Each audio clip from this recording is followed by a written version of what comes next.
Welcome to Transform and Thrive. So, I'm your host, Jessalin Lam, and this will be a series about uncovering the stories of transformation, resilience, and growth that inspire us to embrace change and thrive in our lives. So, in each of these episodes, we'll be sitting down with trailblazers who have turned challenges into opportunities and sharing their pivotal lessons and mindsets that have led to their transformation. And today's guest here is Keesha Jean-Baptiste, who's a distinguished Chief People Officer specializing in HR transformation. And she has driven organizational and cultural change over the past nearly 3 decades. And she holds a certification in compassionate leadership and is a coach for the Shift Positive 360 feedback method. I've also had the fortune to work with her when we were both working at the 4As, and she was my manager at the time. It was really a gift to have such an empathetic leader to work with. So, whether you're navigating a challenge or seeking motivation to take the next step, you'll find so much inspiration today. And let's dive in. And welcome, Keesha. I'm excited to be here. And I have to just say, give you kudos because I remember when we met, your energy, your brightness, your focus on just doing great work and elevating work was so evident. And I'm so glad I had you as part of that team when I was at the 4As. Oh, thank you. I'm so glad we've stayed in touch ever since then. Yeah. Great. Okay, so let's dive in. And the first question I wanted to talk about was related to transformation. So, can you share a significant challenge or turning point in your life that became a catalyst of transformation? Yeah, I'm going to start with something that is personal and most people wouldn't even know. And it was a catalyst on a spiritual level for me. And it's when I found out that I needed to have assistance with getting pregnant. And at first, the news itself was just shocking, disappointing, and scary. I thought that my dream of becoming a mother just wasn't going to be something I could realize. And through the process of trying different methods, IVF, um, I I used to break down often, and people didn't know why. I stayed away from friends that were having kids and the announcement of I'm pregnant and my baby, and mostly because it was the life I wanted that I didn't think I would ever achieve. And this was when I was at Digitas and I was in the talent and HR team. And what was pivotal then is that I shared with my manager what I was going through. And what they did, the leaders on that team, what they did is they gave me cover, like literally busy, busy, busy agency life, right? But really were like, whatever you need to go, whatever you need to do, there's so many steps involved with IVF, do it. We're here for you. And then someone on my team, we were peers at that time. And then um, uh, there was a reporting relationship later, but she said to me, Keesha, just believe. And I Oh. remember, like, I'm just like, yeah, but, and she really helped ground me. And that word alone was a personal transformation. And it was also from a personality standpoint, right? Like, I go after things. I'm hard charging. I know how to make things happen. And so in this case, there was nothing I can do except let it go, believe, and allow my body to relax. When I Mhm. did, just in my mind said, okay, believe, believe. And lo and behold, I ended up getting pregnant with my daughter. And she's 16 now, so it tells you how long ago this was. And the lesson for me then truly was to take a step back, to trust a process, which I'm not good at. I'm still working on. But it also helped me see this is why it was also transformational. It really helped me see what care looked like in a workplace, what care looked like and as being an employee in Mhm. an organization, what vulnerability look like, you know, and the fact that that level of vulnerability I had to share my situation with the leaders on my team lended itself to a level of compassion and care and understanding that allowed me to come in and out as I needed to for the treatments, but also gave me grace, knowing that I might not be exactly the same, performer for a particular period of time, but that I didn't lose my ambition. I hadn't lost my sense of doing great work or my commitment to the company. So there was no judgment. I love that. I love how supportive they were of you in the workplace and that they can create that space for you. And even what you were saying of trust the process, that's so hard to do. I'm the same way of still learning that and learning to let go and curious throughout all of this happening, if with this challenge, is there something that you would say of how you overcame it, like of the challenge of this, like what really helped you? That's a great question. And I was thinking about this and how I express it. Well, first, let me just say this was in 2007. Mm-hmm. And then I got pregnant in 2008. So the first thing truly was the fact that, like, I had to step in and start a conversation that was one of the hardest I'd ever had, which was to reveal what was going on. It was so deeply personal and emotional. So, one is, you know, are you in touch with what's aggravating you? And this could be something personal or within the workplace, what's going on with your team. Are you in touch enough with that? Can you verbalize it for yourself? And are you willing to I sometimes say confront the issue, because confronting is starts with in, and Yeah. then bring the issue, the matter, whatever it is, a dynamic with the team. Like, can you talk about it in a diplomatic way, in a professional way? Can you open that conversation? And that was a courageous move for me, right? And so it's getting in touch with what is the problem, understanding how to articulate it and knowing what the impact is, or, and you can apply this to any type of scenario. And are you willing, are you brave, are you courageous enough to step forward into that and say, I'm going to honor myself and I'm going to Mm-hmm. use my voice?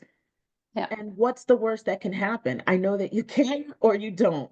I know that you're supportive or you're not. Like, the worst that can happen is that it reveals what's really in the environment. And so I've often said to people throughout my career, because they're like, oh, I'm so glad you've done this. I'm so glad you've done that. And thank you for bringing these things into the culture. And I take that, I receive that. But I also say, look, just because I'm the head of HR doesn't mean I'm not an employee. Right. I want to create an environment that I can also feel nourished in and thrive, and that brings me joy. So I'm doing this, for all of you, including myself, as far as my own culture experience, my own employee experience too. I'm so glad you did that because you're helping other future parents who may be going through that same challenge in the future. Because especially you're saying back, I think 2007, you were saying. So now, luckily, it's changed a little bit. And I only say that because I have a 2-year-old daughter and my workplace is pretty supportive. But just having you self-advocate for yourself, you're also advocating for other people in the workplace. So you're really having that amazing impact. And it sounds like even just you being vulnerable to share your true feelings have really helped you in that process, to really be embrace that and then for them to also support you in that during that time. Yeah. And if I can also add something, the support led to a deeper commitment. Like, and when I came back into after all this stuff, it was like, Yeah. boom, I'm here. I'm going to do what I do. Right. And I felt even more motivated and connected to my team and the company. Mm. I will tell you the polar opposite, which was there was a point in time where, again, these are things people don't know, but there's a parallel to personal and work that I think people are now understanding. There was a time when I was pregnant with twins.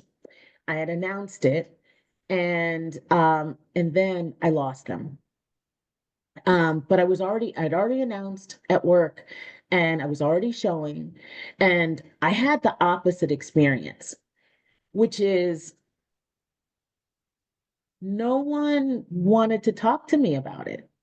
Oh, wow. It's There terrible. was no real connection in my team or an understanding or like literally no dialogue. It was ignored. And added to that, when something significant is ignored that you are personally affected by, the engagement, the connection, the ability to even focus on work, because you cannot, it's like cognitive dissonance. Why aren't they acknowledging that there's something that's happening in my life that is so obvious? And you feel even more separated and isolated. So I remember at that time, I was just like, what am I doing here? Yeah. What am I doing here? If my just sense of being a human, regardless of role, you can't even acknowledge personally Right. the What's happening? tragic situation, then what? And so this is the place that I find workplaces need to really understand more about Hmm. the people who's on the team, the things that make them make up their character, their values, and their skill set, of course, to do the job. But you're not going to get the same kind of worker, team member, direct report if there isn't that kind of connection to who they are as a human and supporting them through all the things that we experience as humans.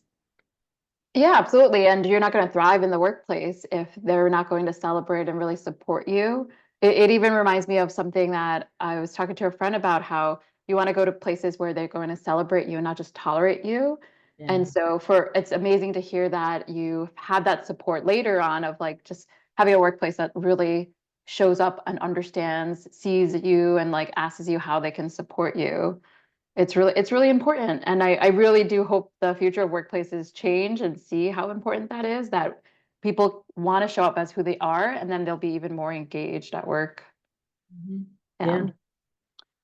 Yeah. It sounds like there's a lot of, in the process, it's hard to always think about it. So like now that it's like so many years past, I'm curious to hear if you've reflected on how your mindset may have shifted during this time. Like, what are some of those realizations that helped you move forward and grow during this time?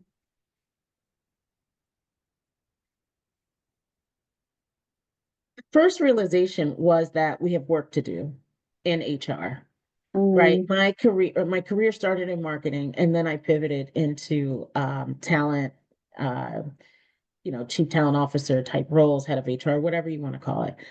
And my that was my first realization that how HR, I say this particularly because that's the department I was leading and people I yeah. fell under. But I remember distinctly, like, we have work to do. If this function cannot function at that capacity of understanding humans, the human condition, what it takes to spark people, what it takes to see them and their skill sets, then we have a ton of work to do at within HR to help propel that, to make those things part of a conversation of culture and a conversation around how do you mobilize people, because change is always inevitable in every business.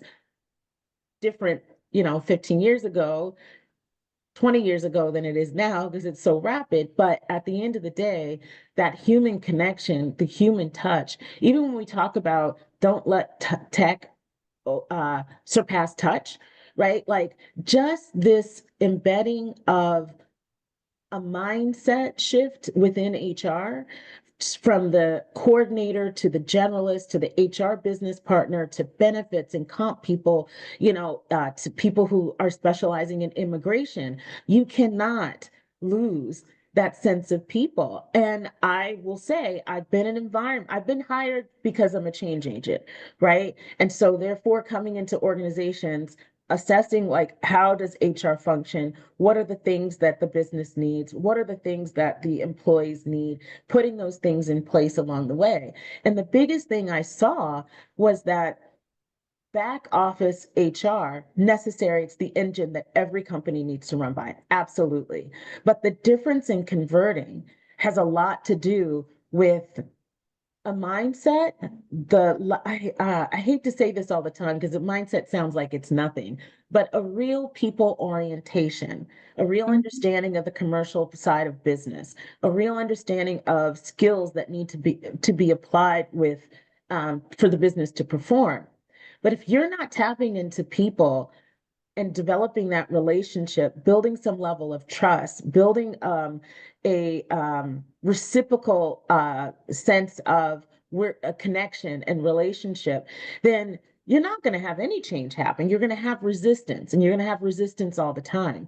So that revelation to me that this is how HR is fun. Again, this goes back to 2005, right? But I'd seen it in the multiple organizations I worked in. If HR cannot be situated to convert to this, organizations are going to be in trouble. Yeah. Because I think that when HR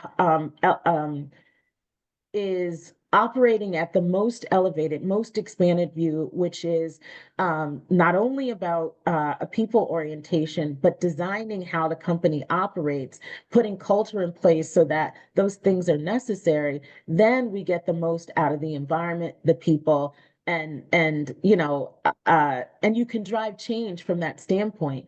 When there is too much focus on back office and people from the operational side sometimes have the skill set to rise, but the back office portion is not, it's like a restaurant, right? You're not in touch with the people in the kitchen. The front of the house is different than, but that front house end is what creates the environment. Yeah. And so this is where there's a big pivot. And the revelation for me at that time was that, okay, there's work to do in nearly every place I come to work in. And how do I finesse my style, bring in a vision and strategy, but finesse my style to mobilize change? And I'll tell you, my style wasn't always finessed, um, because I like get in and let's go, right? But once I got teams to live and to breathe and to operate in that way, there was a sea change. That's great. And even just being a witness of that, being on your team, I've always seen you understand people. So it sounds like that has really driven the way in terms of your own leadership of how you move forward, of how you're making sure that the people are taken care of and empowering other leaders around you to make sure that that is a priority, because that often isn't the case in a lot of companies. So that's great to hear from just your own experience of like how that drives you as a leader. Yeah, thank you. I wanted to move on to just talking about learning lessons. Like, were there moments of failure along the way, and like, how did you learn from them? Yeah, I'll go to when I was at Wyden and Kennedy. I was there when as the head of HR when Dan was still sort of found. It was like went from founder led to founder informed, and he was a presence and all of that. And there was an agreement at the management level that, okay, Keesha, right? We believe in this vision and strategy. So, okay, like we want to see if it can happen now. And how are you going to do this? And I remember being so pumped, amped, like, oh my God, they're gonna really like, okay, they believe in this and they have some faith. And so I remember coming back to the team and talking about it. And I was so excited and breaking it down. Here's what it means in terms of people activity, people operations. Here's what this means in terms of talent. Here's our view. Here's what this means in terms of culture. This is how we move from HR to a people and culture organization. And like lit up. I can't even tell you enough. Um and then I got to a point where I was like, okay, they seem excited. I think they know what I mean. And then I'm like, they don't know what I mean. And they're not willing to move forward. My team, what the hell is going on? And so I brought in a coach that was already working with different people at the company. And this is the shift positive method that this coach was using. Her name is Jen Ostrich. And I was like, do me. Like, do whatever you need to do me. Like, I need to understand because I do not understand what it is that's missing. I think I'm I think I'm in motivating people. I think I'm translating. I think I'm supporting and teaching, but Mhm. I don't see any follow through in a way that shows that there's application toward this new vision. What I see is, people just hunkering down, with their fists. So we ended up going through, I was like, do me, Jen, go through the shift positive process. And so we went through that process, and it opened my eyes to understand why there was what I perceived as a block was really more of we just don't know the how. Mhm. And I'm afraid that through this process that maybe I'm going to lose my job. I'm also um what also came out was a lot of stuff around my style, which was that I was pushing a little too hard, too fast, too soon. And I learned that. I also learned like um, I don't know, like I'm direct, and there was a sense of intimidation. Like I'm being told, I'm putting it all out there. There was a sense of intimidation. I don't know if this Yeah. was the whole team, but I learned through the feedback. And what happened with that feedback is it was fully transparent. It wasn't just about me. Everyone on the team had an opportunity to talk about like when Jessalin's at her best, what is she doing? What skills is she using? Give us some scenarios. And so what I was able to see, and everyone had that feedback, part of that process ended up revealing everyone's superpower. So what happened is the sharp elbows, were had softened. The sense of being lifted and having a sense of purpose and role and understanding that you have a place in this and your seat is here. And here's how in your job we can convert and live this people and culture way. And I mean, it was night and day. So I learned that, I mean, look, I felt like a failure because I couldn't get something through that had been accepted at the top. And I, at that point, was like, I'm accountable to this. And I was also like, if I'm going to do this, I try to do the job first that I'm showing, take that on to show, to educate, and then hand off for the person to start to get into and understand what it means as far as what I'm expecting delivery to be. So I was taking on all that extra work, trying to teach, trying to do the other parts of my job, and then stalled. And so I definitely felt like a failure for a period of time, but the shift positive process opened my eyes and helped me see, well, you're not failing. It's just that here are the things you're doing that is actually, this is what the team is responding most to when you do more Mhm. of X, Y, and Z. So, That's so interesting. And in terms of just like what you went through, and thank you for sharing all of that. And I also wanted to point out it's amazing how you have so much self-awareness to just even hire a coach. Like even how you're like, do me, like tell me everything. That's hard for a lot of people to even step into because having like that growth mindset of like embracing the uncertainty and like learning from these failures and having turning them into lessons that, yeah, and that's actually why I want to continue to have these conversations in these episodes about how are you training your brain to go through all of these because in the moment it's scary. We might think we're a failure, but then after you acknowledge that, then you're like, okay, what can I do from here? And then you take the actions to move forward.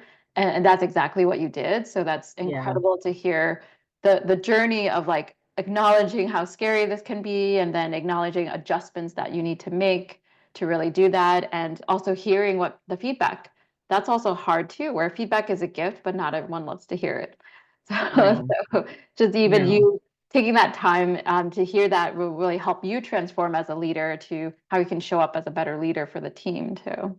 yeah, yeah, oh yeah, I chinned it. And I remember my review, there was a review, and the way the review happened and all this was not the best as far as how they went about the process. But the main headline was oh God, it was no sharp tongue, something like that. No Oh sharp my stuff. gosh. Widening Kennedy that's what I'm talking about. Yeah, Like I'll yeah. just pull out, has these cultural like phrases and no sharp stuff. That's what it was. And I had my review, and all these other aspects were there. And it really came down to style. And it came down to sometimes word choice. And I'm just used to just talking like this, Right. not really understanding that my passion and sometimes the tone that comes through it and my directness can be the thing that is not motivating people. And Mm, so it was a point where I had to say, okay, well, what are these things I'm going to retain that are just me? What can I actually change about, not my personality, but right. just a style, a leadership style that did need to soften, I guess, and slow down a little bit. Yeah.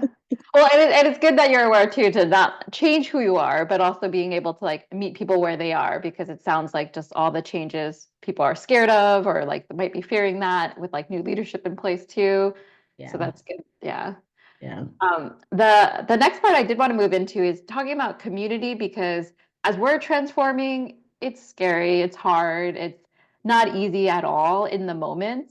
And so I'm curious to hear who supported you, or like what helped supported you during this transformation, if it was specific communities, organization, or people. I'll call out two people. One is the person that really pulled me into HR, Judy Jackson. So there was a period of time where when I was, initially in HR, where I needed to learn by seeing and of course doing. And so after I left Digitas, which is where my formative years of my career were spent, I she was like bat phone for me. Like I'd be like, well, this is happening. I don't understand it, and I remember her saying things like, Keisha, this is actually how HR is. Like, so like don't be dismayed. Also, you've had an idealistic view because I only saw the Judy Jackson magic. I only Mm, saw the Digitas culture, which I worked there before when it was Bronner Schlossberg Humphrey. So I started there in 1988. So I'd only known that environment and workplace. So Judy was first, Sandra Sims Williams was second as far as my bat phone. And when I say bat phone, it was when I was living in Portland and I needed to stay connected to the industry, a community of people that I relied on, loved, and who grew me. And I'm all the way on the West Coast, and Portland is not a hub for advertising. So Sandra was another one. And and then I had what is now family is the Ag Color community. mm, And that community has changed my life um, and rejuvenates me. And, these are people that I've come to know from 2013, I want to say, yeah, 2013 to now and moving forward that are just in my pockets. They're seeped into my soul, into, how I'm stitched together. And, and that community in particular, I'm on the board, so part of the board of directors. It's like with Susie Nam, with Nicole Hall, with Tiffany R. Warren, Stephen Kim. It's just like call anytime and we mm, can get into it. And in that community and that experience of Ag Color is like it brings me joy, it brings me to my knees, it lifts my spirit. It's the safest place for me to cry, and so I've stuck with that. And I will also say the other part is there are people who have been on my team, where we, like you and I, where it was sort of this eye to eye immediate, I see you, you see me, we come from the same mindset, here's how we want to approach the work. And so those individuals have a different place in my life, in my community, because they remind me of my own superpowers that I mm. don't always think about at all. I'm not the first to talk about, I don't know, I have trouble talking about myself in terms of my profession, my professional achievements and stuff like that. I just don't do it. And so these people shine a light back on me. And I've really needed that over the years. And so yeah, my community story. I love that. Thank you for sharing. And I will second Add Color just being part of that community too. And you've been an incredible person, part of Add Color, to really make that such a great community for everyone. And I love that even reminder of what you're saying, that the community helps remind you of your superpowers to help shine a light on you. And I just want to make a call out to that, because for people listening in, of knowing that having community is so important to help you thrive and transform in your life, that knowing when to ask for help. So Yeah. like even you saying like that Eye Color is a safe space to allow you to cry and that you could call them anytime. That's so important to have that kind of network in your life throughout the ups and downs, the roller coaster of life. So Yeah. it's great to hear that you have that. Yeah. And I want to share something else actually I just thought about. Mhm. So Doug Melville also on the board, Yep. and there was a point, either I was at the 4As, I was somewhere else, I can't remember. And I was just like, what is wrong? Like, what am I doing wrong? Like, why are people we're in meetings and why am I getting these looks? And he just said, Keesha, you're talking about things and you see things that people do not see. They are so Mm. far out. It's spot on. You're right. But it's like, he's like, sometimes it's just they're stuck in their heads like, damn, okay, let me figure out what she just said. He said, so it's not like you're doing anything wrong. It's just that that's what you bring to the table. And people need time to absorb it. So what you're feeling is not like a negative thing or a pushback. He's just like, he's like, just know that that's the seat you fill in the room. So people are going to pause.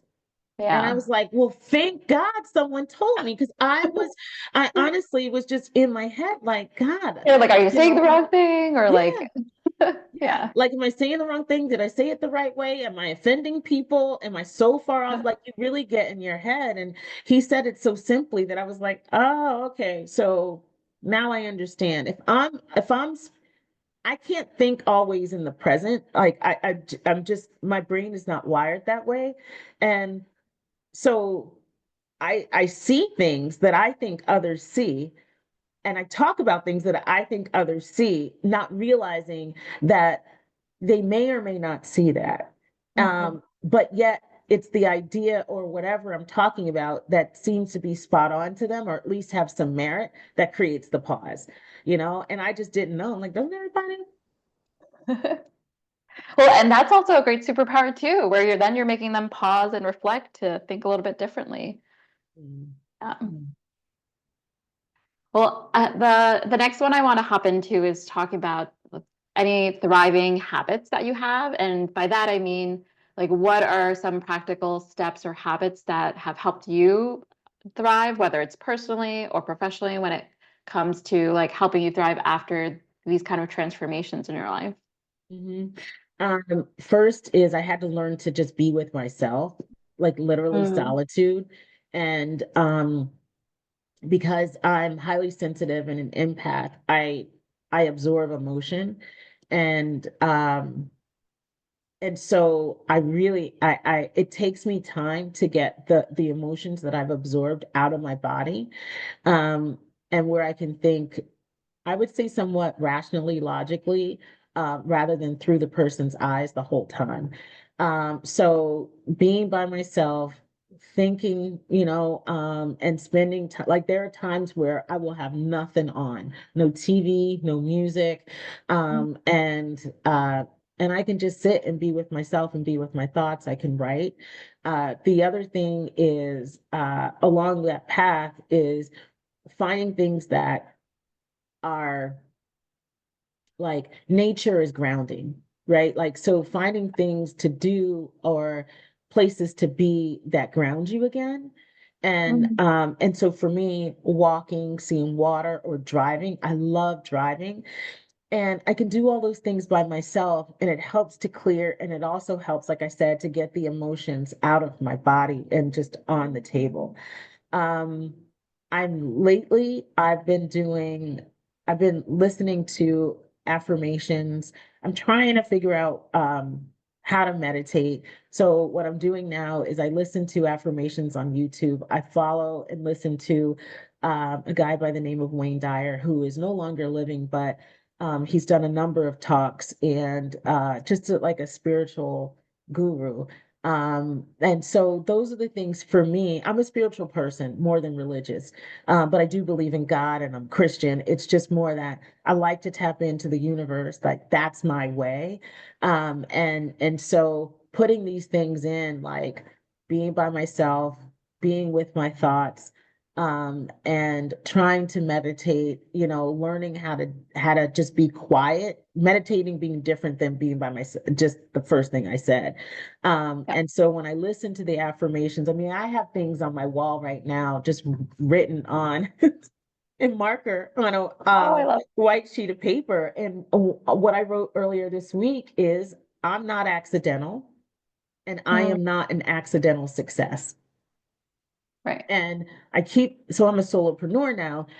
I keep that up because there are days in this solopreneur life building a business and getting clients where it's hard and you second guess your Hmm. choices.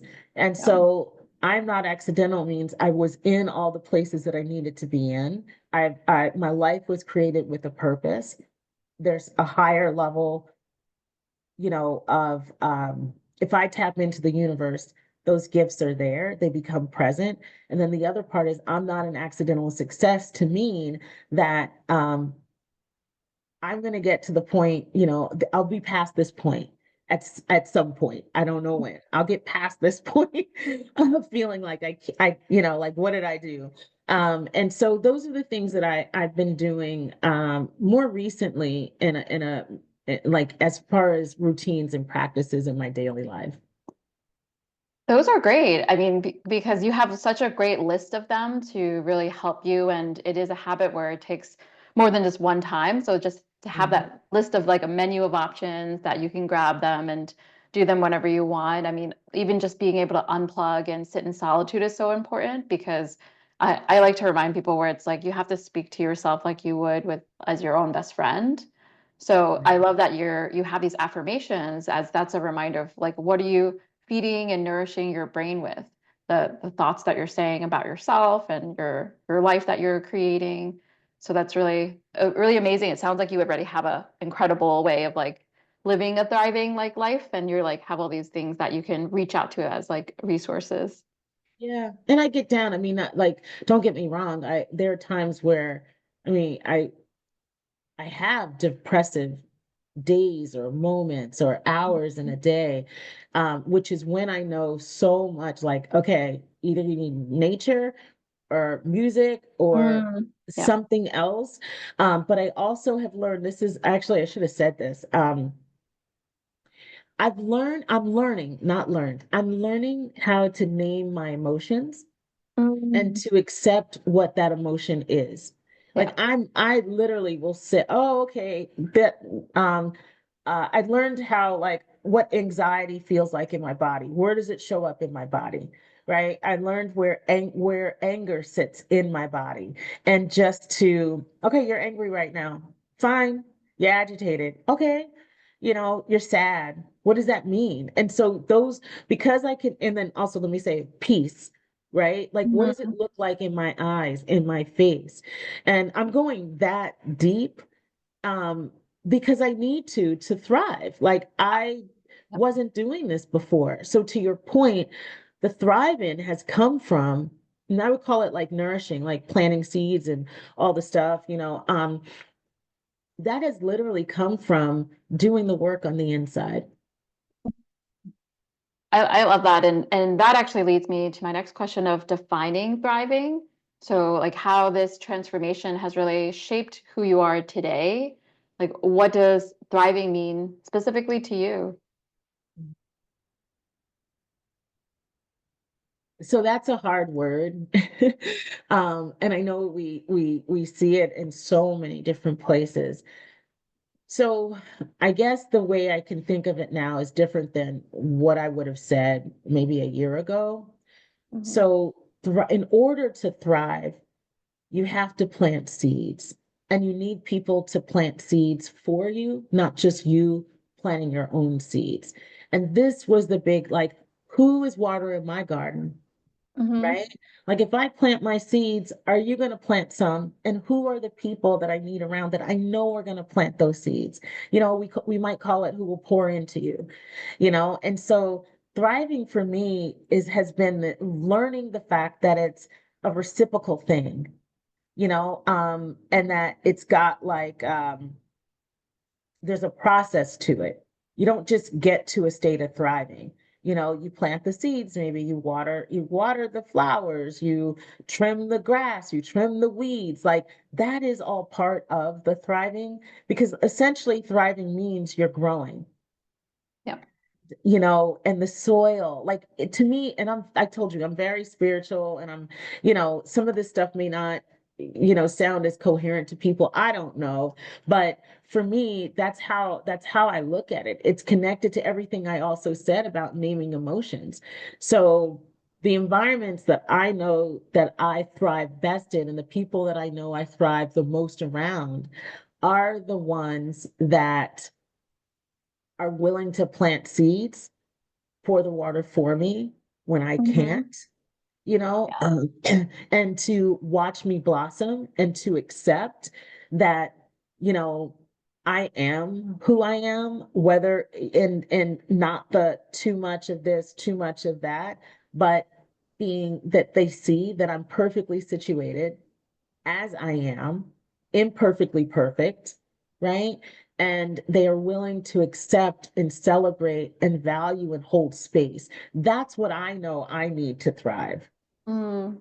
And I love what you said about it being a process when it comes to growing, and that you need people to pour into you too. I mean, I will always be watering your garden anytime. You just let me know, or even when you're not realizing, I'm always happy to do that. And I think it is good to even assess of like who is in your garden, who's helping support that. And I love that metaphor because I use that one a lot too, even though I'm a terrible gardener. I would not have a real garden in my life, but I totally agree with how planting seeds is really important. And like even what you're saying about pulling out the weeds, because you do have to take a assessment and audit what's happening, and you might be in different chapters in your life, so thriving might look different 10 years from now or 5 years Mhm. ago, like, so being able to assess that process ongoing is really important to really think about what thriving looks like to you. Maybe it's like quarterly to even assess what does thriving look like. Yeah. Well, I have a question for you because you plant seeds in people like every day. I mean, I saw this when we first met. You're Yeah. still doing it and you do it with so much lightness. So what's your What's yeah, mine? how do you define thriving for yourself and that giving, the planting of seeds that you do so effortlessly, it seems. I think that's what feeds my own soul, I would say, and to be able to know that I, as long as I live, like I know that I'm using my like power, my privilege, like anything I can to help others around me. So like in terms of just serving the like something bigger than myself, or like if there's Yeah. opportunities to be able to share it, because I've had situations in the past where people just hoard everything, where it's like, no, like we have access to resources, why are we not sharing it with other people? And so being able to know that you can help someone, even if it's like one person, like it's better than like not doing that. So I feel like for me it just brings me joy and makes my heart happy knowing that I'm helping other people. And thriving to me is, I that's a good question where I probably should have defined that myself. I think what I would say is like really embracing like having a growth mindset. Like thriving is you're not going to stop growing, and being able to thrive is having all those resources. So like having those healthy habits of like, I would say like self-care is really important. I'll share like I went through this Love Jessalin 2 season last year, and that's been really important and crucial for me of like making sure I'm putting the oxygen mask in myself first before I feed others and help others. And it's helped increase my own capacity to be able to thrive even more, because I'm like, okay, I'm going to the gym, I'm doing all these things for my health and personal and professional. And that's really important of making sure your health is first. And then being able to thrive can look different depending on what your goals are. So for Mhm. me, I would say knowing what my goals are, like I usually create like a vision board. I share it with people what my goals are and then focus on the progress and celebrate that along the way. So for me, it's continuing to grow and learning from failure and having grace with myself because it's not easy. Like everything we navigate, it's sometimes it's invisible. Not everyone knows what you're going through when you even show up at work. And thriving is like making sure sometimes it's also survival, where it's like, okay, I survived Yeah. this quarter or this month. And then you're going to eventually then go back into like the thriving mode too. But as long as you're not giving up, I think too. Hmm. Yeah. Yeah. Yeah. Yeah. Oh, you share your vision board. Ah, good. It's accountability, right? Yeah. Well, Mhm. and actually going into like celebrating, I'm curious to hear like how do you celebrate and acknowledge your own growth and success? Well, I don't. So it's a problem. Yeah. Um, and it's a thing that I actually need to tackle because it's you know, so the things that are probably more outward when people, if you were to Google or look at my LinkedIn profile, those are things that I won't say. Like I'll celebrate in my head. Mm, Like mhm. I'll celebrate, I'll be like, oh my God. But the things that I'll say out loud that I'm proud of and that I've achieved, and that others know I'm celebrating are like, I'll give you an example. I had an opportunity, I got asked by the editor-in-chief of Women's Health to write a monthly column. Now I worked at Hearst Yeah. magazine, so it was one of the brands, and this was during COVID. I just was being the head of HR, I was like, I got to do something to keep people connected. We're all at home. Mm, So I would write these Friday emails and it brought back my love of writing or whatever. But I was like, I need to keep people like centered in something, bring some joy or levity or whatever. So I was writing these Friday emails. And then she approached me and it was just like, she was like, we'd love for you to have a column. Now, that is the news that I told everybody. I mean, and I wrote like nine, I think it was. And every time they mailed, like I said, it was during COVID, so they would mail the hard copy. And I would literally sit there like, oh my God. So I shouted that to my family, my friends at home with my husband, my kids. And I'll tell you, there's two parts of celebrating yourself and sharing your achievements, right? There is professional jealousy. Then there's just jealousy within a family unit or friends.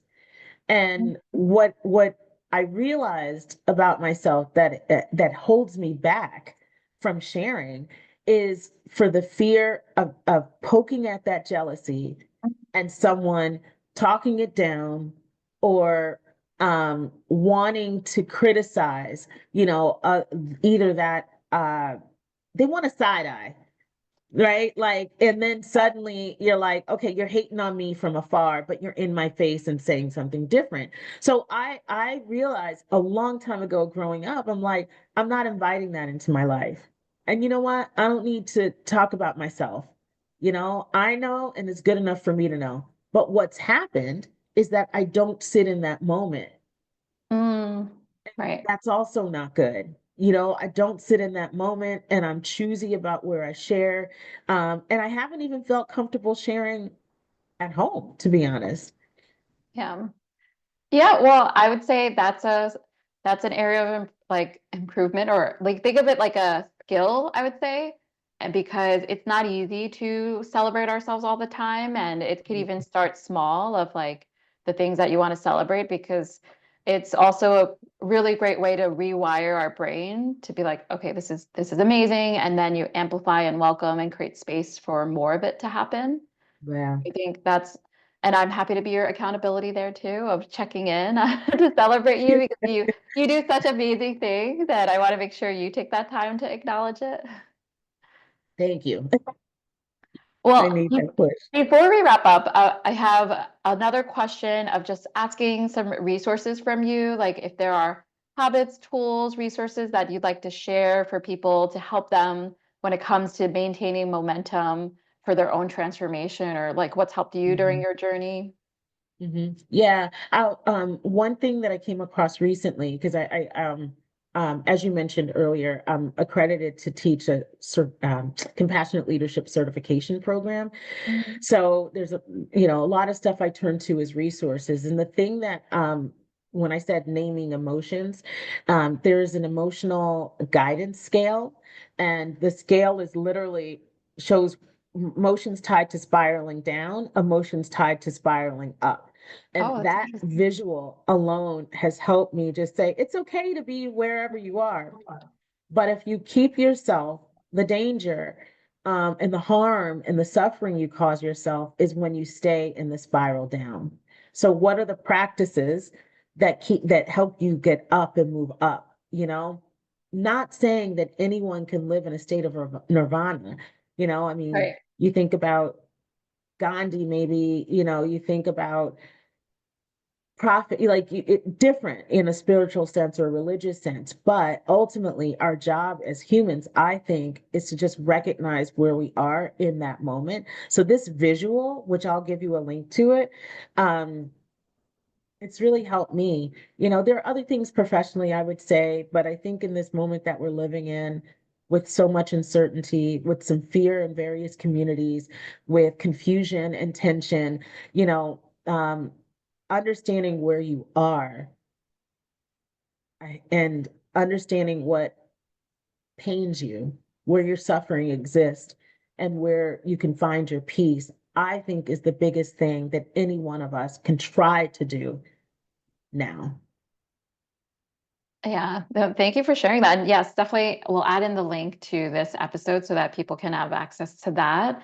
And I appreciate you so much for being on this episode with us today. It was really an inspiring conversation. So I'm looking forward for more everyone to hear your story. And it's really a great reminder for the transformation that it begins in how we really embrace like our challenges and we learn from these setbacks and take those actions to move forward. And so I'm really appreciative of you joining Transform and Thrive. And with today's episodes, definitely want to share with everyone listening in to share it with anyone else who could benefit from hearing Keesha's story, and subscribe to the channel so you can hear more stories of growth and empowerment. Thank you so much. You, Jessalyn.